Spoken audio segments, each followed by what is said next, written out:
আমার কি এটা অপরাধ হবে মনে হতে পারে। কিন্তু শ্রীশ্রীমৎ জয়প্রকাশ স্বামী গুরু মহারাজ বলছিলেন একবার যে ভক্তের বাড়ির যেগুলো সন্তান আসে সেই সন্তানগুলো সাধারণ সন্তান নয়, সেগুলো বহু সুকৃতিবান সন্তান ভক্তের বাড়িতে আসে। যখন ভক্ত বিবাহ করেন একটা ভক্ত কন্যাকে, তখন পূর্ণ আত্মাগুলো তারা লাপালাপি করে, আমি যাব ওর বাড়িতে, আমি যাব ওর বাড়িতে, আমি যাব ওর বাড়িতে। ভগবান বলেন ঠিক আছে ঠিক আছে, আমি দেখছি কাকে পাঠানো যায়। তখন ভগবান সিলেক্ট করে। তাই গুরু মহারাজ বলছিলেন যে অনেক সময় এরম হতে পারে না, ভগবান অসন্তুষ্ট হবে না, আপনি আপনার ছেলেকে ভালো করে খাইয়ে দেয় এ করে তারপরে ভগবানের কাছে আসুন, নাহলে ছেলেকে গড়াগড়ি যাচ্ছে যাচ্ছে অসুবিধা আছে। যেমন একটা হাসির কথা বলি, ভগবান কৃষ্ণ মানে বাচ্চারা সাধারণত কি হয় এমনি শোয়, কিন্তু চিত হয়ে শোয়, 3 মাস বাদে না কমাস বাদে চিত হয়, বাচ্চাটা উল্টে যায়, হ্যাঁ চিত হয়। তা কৃষ্ণের কাছে তো চিত না, কিন্তু যেহেতু তিনি নরলীলা করছেন তো সেই জন্যে এরকমভাবে হয়। হ্যাঁ, তাই কৃষ্ণ তিনি চিত হয়েছেন। হ্যাঁ, আর সেই সময় নন্দ মহারাজ চিন্তা করলেন আমার ছেলে 3 মাস হয়ে গেল, এখন উল্টাতে পারে, নিজে নিজে এমনি শুয়ে দিলে এবারে চিত হয়ে যায়। হ্যাঁ, তা একটা অনুষ্ঠান করব। তা একটা অনুষ্ঠান করেছে। তা সেই অনুষ্ঠানে তো সাধারণত অন্যান্য জন্য রান্না করছে, তা কৃষ্ণকে খুব সুন্দরভাবে সাজিয়ে দিয়েছে করেছে। মা যশোদা নিজেকে খুব সুন্দর করে সাজিয়েছে, মানে সাজগোজ করেছেন। আর যারা অতিথিরা আসছে তাদেরকে বিভিন্নভাবে আপ্যায়ন করছেন। হ্যাঁ, আপনি আসুন, এখানে বসুন, একটু জল মিষ্টি খান, এ খান এ খান, এরম এতে ব্যস্ত। কৃষ্ণের দিকে অত ধ্যানই দেয়নি, বুঝেছেন। তখন কৃষ্ণ চিন্তা করলেন ভাই আমি পাশ ফিরলাম, সেই জন্য আমার জন্য অনুষ্ঠান। আর আমাকে কি করেছে, ওই গরুর গাড়ি যখন থাকে না, গরু গাড়িগুলো যদি দেখেছেন, গরু গাড়ি যেগুলোতে জোয়াল দিয়ে হ্যাঁ ওই গরু টানে, ওদারটা একটু ভারী থাকে, ওটা নিচে নামিয়ে দেয়। হ্যাঁ, বুঝেছেন। আর ওটা উঁচু দিয়ে থাকে, বুঝেছেন, এইভাবে থাকে। হ্যাঁ, মানে মাথাটা গরু যে টানে এই ধারটা এরম লম্বা থাকে, দুধারে করে, এই ধারটা একটু ভারী থাকে, এরমভাবে থাকে। আর এই ধারটা হালকা থাকে, তাই নিচে নামিয়ে দিয়েছে, গরু গাড়িটাকে এরম করে আছে। তা এর নিচেটা ছাওয়া আছে। হ্যাঁ, বুঝেছেন, ছাওয়া আছে। আর এই গরু গাড়ি যে এগুলোতে মা যশোদা কী করেছে, ওই বাসনপত্র নিয়ে এসে এগুলোতে রেখে দেয়, উল্টে দেয়, মানে জলটা এখানে ঝরে যায়, পড়ে যায়, ভালো। সেখানে এই গরু গাড়িতে হ্যাঁ সব কাঁসারের পেতলের মূল্যবান জিনিসপত্রগুলো যে সেগুলো সব এখানে ধুয়ে রেখে দিয়েছে, উল্টে আছে। আর পেছন দিকটা এরকম করে আছে, তো তাদের নিচেটা ছাওয়া আছে, তো ওই ছাওয়ার দিকে একটা বিছানা করে মা যশোদা কানাইকে দিয়েছে। আর ওখানে অনেকগুলো বাচ্চা আছে, তারা খেলা করছে, ওদের মধ্যে একটা বড় আছে বাচ্চা, কিন্তু বাচ্চাটা একটু তোদলা। হ্যাঁ, তাই মা যশোদা জানে, তা মা যশোদা বলছে এই তোর ভাইকে ভালো করে দেখবি, কান্না করলে আমাকে বলবি, ঠিক আছে, তোরা তোর সবাই মিলে হাততালি দিয়ে খুব আনন্দ করে খেলা কর। আর বাচ্চা তো 3 মাসের কথা বলতে করে, আর সবাই এরকম করে হাততালি দিচ্ছে, এ দিচ্ছে ও দিচ্ছে। হ্যাঁ, করে কানাই এবার উল্টে পড়েছে, উল্টে মানে সোজা হয়ে গেছে। সোজা হয়ে কী করছে, বাচ্চারা দেখবেন যখন এরকম করে শুয়ে থাকে তখন এই পাগুলোকে উঁচু দিকে করে, বুড়ো উল্টা চষে। হ্যাঁ, দেখেছেন তো এগুলো এরকমভাবে করে। তা সেই সময় কংসের একটা অসুর, ও চিন্তা করলো যে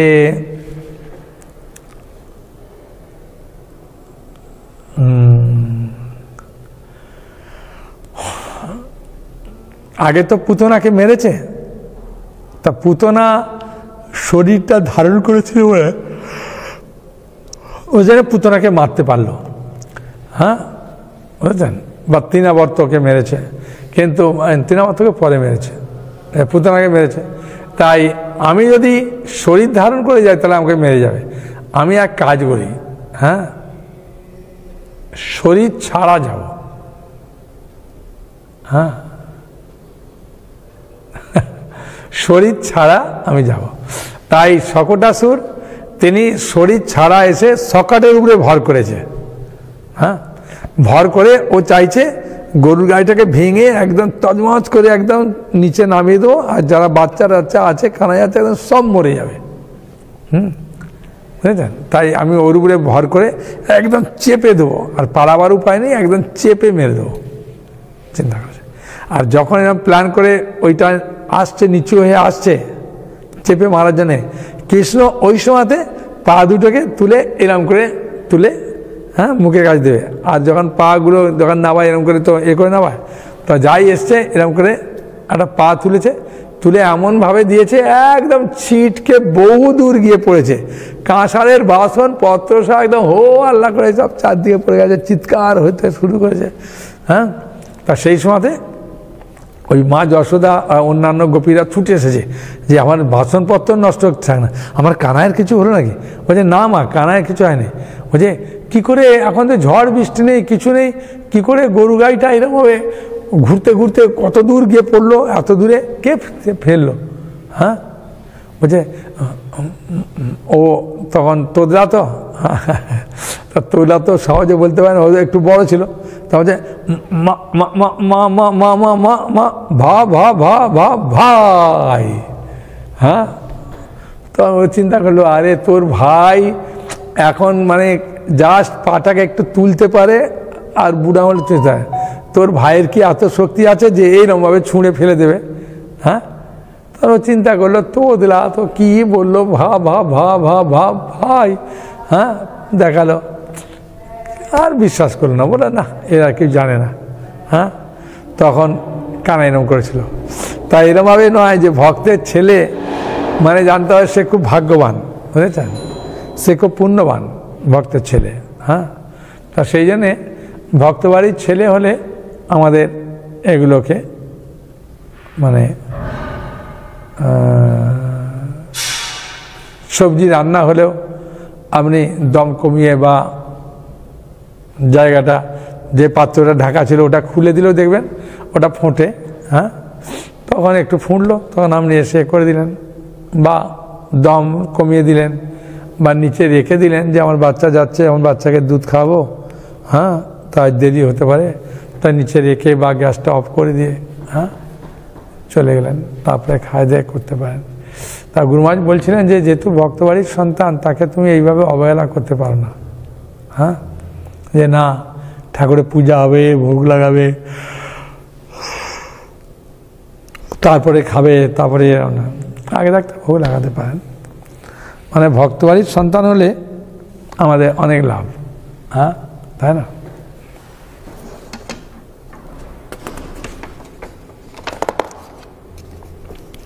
শ্রী রাধানন্দ ঠাকুর, রাধানন্দ ঠাকুর ওই শ্যামাদাসীর 3 পুত্র ছিল বললাম, হ্যাঁ, মারা গেল।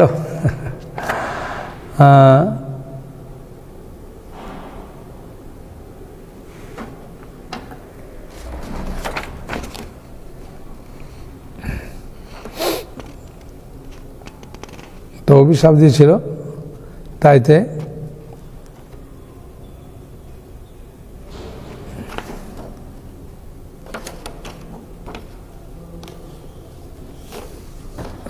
এক মিনিট দেখছি ওটা কি নাম বললাম যে,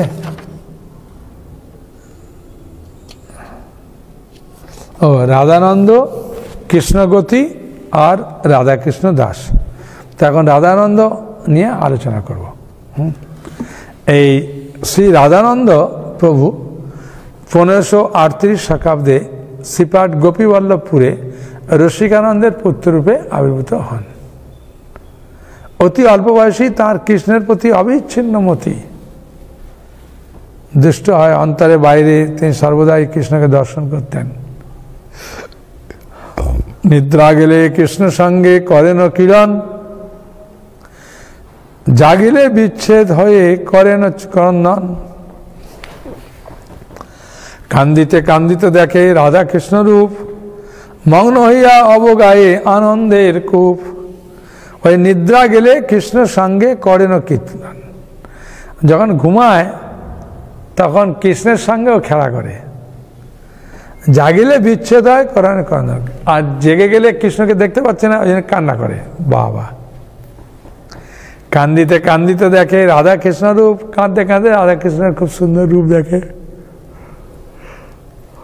মগ্ন হইয়া অবগায়ে আনন্দের কূপ। খুব আনন্দ পায় তখন। মানে ভাগ্যবান না হলে কি কৃষ্ণকে দর্শন পায়? হ্যাঁ, কৃষ্ণের সঙ্গে খেলা করতে পারে, প্রচন্ড ভাগ্যবান।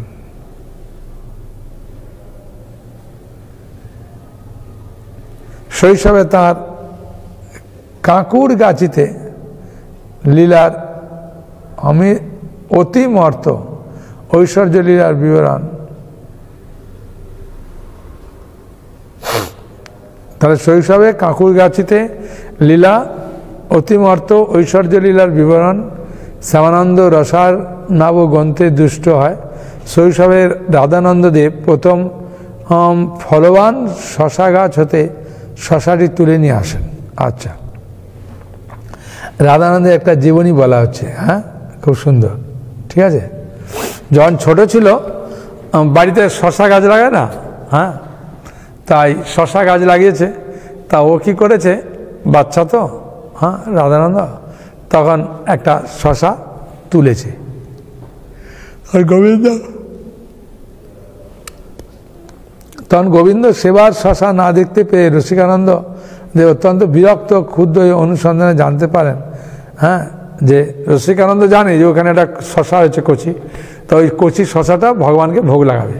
কিন্তু রাধানন্দ কী করেছে, ও বাগানে গেছে, গিয়ে দেখতে শশা চুলছে, তো ওটাকে টেনে ছিঁড়ে নিয়ে চলে এসেছে। আর রসিকানন্দ বাবু বাগানে গিয়ে দেখছে, আরে ওই শশাটা কে নিল, তা প্রচণ্ড ক্রুদ্ধ হয়ে গেছে। হ্যাঁ, অত্যন্ত বিরক্ত ক্ষুদ্র অনুসন্ধানে জানতে পারেন যে ওনার পুত্র রাধানন্দ, হ্যাঁ, এই কার্যটা করেছে। স্বয়ং মাধব জানতে পারলো যে এই উপরে ছিল শশাটা কী হলো। তখন যখন পায়নি তখন বুঝতে পারলো যে ও হো, ওইটা তো আমার ছেলে নিয়েছে, বলল রাধানন্দ ঠাকুর। তার সত্য সত্যি সকলে গিয়ে দেখে শশা গাছে শশা ঝুলছে। বাবা, জানতে পারেন যে তদীয় পুত্র রাধানন্দই কার্য করেছেন। অনন্ত রসিকানন্দ দেব পুত্র রাধানন্দকে জিজ্ঞাসা করায় তিনি বললেন যে শশা গাছেই শশা রয়েছে।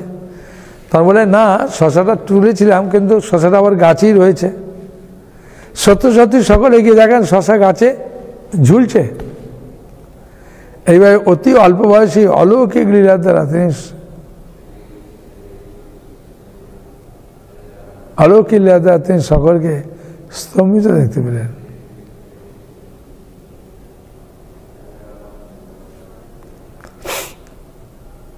কি অবস্থা! হ্যাঁ, শশাটা তুলেছে, আর ওর বাবা যখন জিজ্ঞাসা করছে,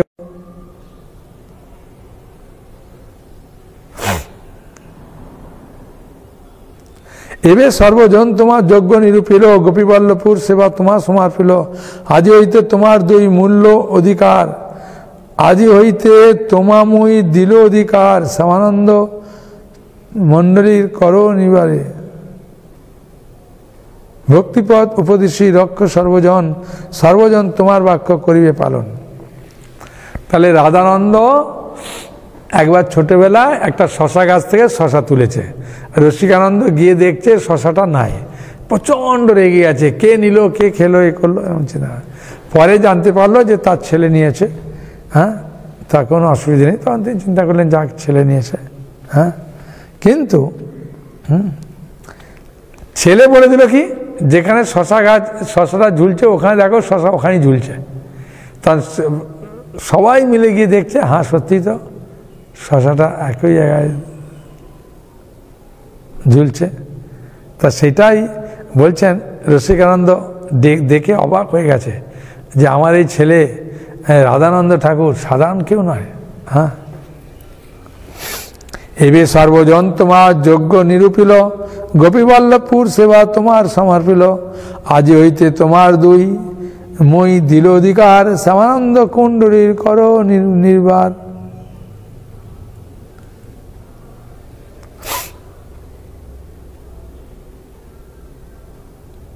এইভাবে সর্বশক্তি অর্পণ করে শ্রীনানন্দ প্রভু শ্রীপাদ গোপীবল্লভপুরের সেবার দায়িত্ব রাধানন্দের হাতে নষ্ট করে। মানে ওইভাবে ওর কাজ দেখে ছোটবেলা থেকেই দেখছেন এত শুদ্ধ, ভগবানের এত প্রিয়জন, তাই পরবর্তীতে এই রাধানন্দকে গোপীবল্লভপুরের সেবার দায়িত্ব দিয়েছেন। হ্যাঁ, তাই পদাবলিতে আছে, সর্বশাস্ত্রে পরিপূর্ণ অতি সুপণ্ডিত, সঙ্গীতেতে বিশারদ জগৎ বিদিত। মানে ভালো গানও গাইতে পারে, শাস্ত্রগ্রন্থ পাঠ করে, সব দিক থেকে আছে। রাধানন্দ প্রভু শ্যামানন্দ প্রভুর প্রধান দ্বাদশ শাখার অন্যতম। বাবা, হ্যাঁ, দ্বাদশ গোপাল। হ্যাঁ, আর এখানে নিত্য শ্যামানন্দ প্রভুর দ্বাদশ শাখা আছে, এগুলো আলাদা। তাই বলছেন রাধানন্দ প্রভু শ্রী শ্যামানন্দ প্রভুর প্রধান দ্বাদশ শাখার অন্যতম মাহান্ত। সুদীর্ঘ 50 বছর, 50 বছর কাল শ্রীপাদ গোপীবল্লভপুরে মাহান্ত পদে আসীন থেকে রাধা গোবিন্দের জীবের সেবা করতেন। মানে 50 বছর রাধা গোবিন্দের সেবা করেছেন। হ্যাঁ, সুসম্পন্ন করেছিলেন। হ্যাঁ, তিনি 69 বয়স্করম কালে, অর্থাৎ 1607 শতাব্দে শ্রীপাঠে নিত্যলীলা প্রবিষ্ট হন। 50 বছর ভগবানেরই সেবা করেছিলেন। রাধানন্দ প্রভুর প্রকটকালেই রাধা গোবিন্দ জিউর সম্মুখে বিরাজিত প্রাচীন কারুকার্য খচিত মন্দির প্রস্তুত হয়েছিল।